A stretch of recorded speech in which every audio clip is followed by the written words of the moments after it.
आज के इस वीडियो में देखेंगे कि स्टार्टर का कंट्रोल वायरिंग किस तरह से किया जाता है। स्टार्टर का कंट्रोल वायरिंग करने के लिए यहाँ पर एक कॉन्टेक्टर लिया गया है। स्टार्टर को बंद और चालू करने के लिए NC push button, NO push button लिया गया है, जिससे हम स्टार्टर को बंद और चालू कर सकते हैं।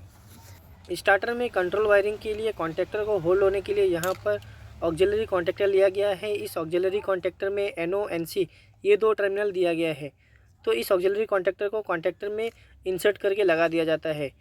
स्टार्टर के कंट्रोल वायरिंग में डबल पोल MCB लगाएंगे, ताकि अगर कॉन्टेक्टर में या फिर स्टार्टर के कंट्रोल वायरिंग में कुछ भी प्रॉब्लम हो तो MCB ट्रिप हो जाए। यहाँ पर मैंने 20 एम्पेयर का MCB लिया है। 20 एम्पेयर का MCB ना लेकर यहाँ पर कंट्रोल के लिए 6 एम्पेयर का MCB लेना चाहिए। अब स्टार्टर का कंट्रोल वायरिंग करने के लिए इस NC पुश बटन में दो टर्मिनल है। एक नंबर टर्मिनल है, दूसरा 2 नंबर टर्मिनल है। दो ही टर्मिनल इस NC पुश बटन में होता है। तो सबसे पहले एक वायर को निकालकर MCB के आउटपुट से वायर को निकालकर NC पुश बटन के एक नंबर टर्मिनल में जोड़ देंगे। तो इस तरह से MCB के आउटपुट से वायर को निकालकर NC पुश बटन के एक नंबर टर्मिनल में जोड़ दिया गया है। NC पुश बटन के आउटपुट के टर्मिनल से एक वायर को निकालकर इस NO पुश बटन के 3 नंबर टर्मिनल में जोड़ देंगे। तो इस तरह से वायर को लेकर ऊपर के दोनों टर्मिनल में जोड़ देंगे।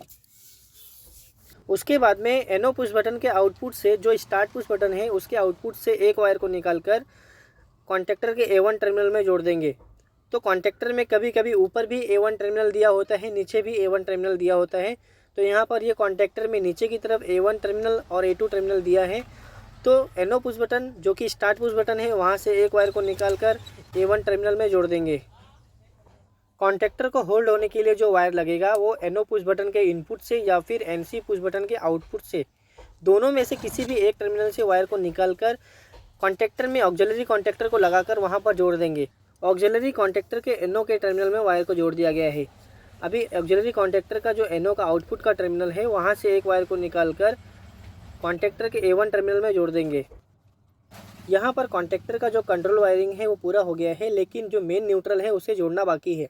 तो MCB के आउटपुट से वायर को निकालकर जो कॉन्टेक्टर है उसके A2 टर्मिनल में जोड़ देंगे। कॉन्टेक्टर के A2 टर्मिनल में वायर को जोड़ने के बाद में MCB के मेन न्यूट्रल में वायर को जोड़ देंगे। तो इस तरह से ये मेन न्यूट्रल वायर भी कॉन्टेक्टर के A2 टर्मिनल में जोड़ दिया गया है। MCB के इनपुट में मेन फेस वायर और मेन न्यूट्रल वायर, जो कि रेड वाला वायर फेस है और ब्लैक वाला वायर न्यूट्रल है, तो ये दोनों वायर को MCB के इनपुट में जोड़ देंगे। तो इस तरह से MCB के इनपुट में वायर को, मेन फेस वायर को मेन न्यूट्रल वायर को जोड़ दिया गया है। MCB को बंद करने के बाद में मेन सप्लाई ऑन करेंगे, फिर उसके बाद में MCB चालू करेंगे। जब स्टार्ट पुश बटन को प्रेस करेंगे तो यहाँ पर ये कॉन्टेक्टर होल्ड हो गया है। स्टॉप पुश बटन दबाने के बाद ये कॉन्टेक्टर ऑफ हो गया है। तो इस तरह से स्टार्टर में कंट्रोल वायरिंग करके स्टार्टर से सिंगल फेस लोड या फिर 3 फेस लोड को या फिर किसी भी लोड को बंद और चालू कर सकते हैं।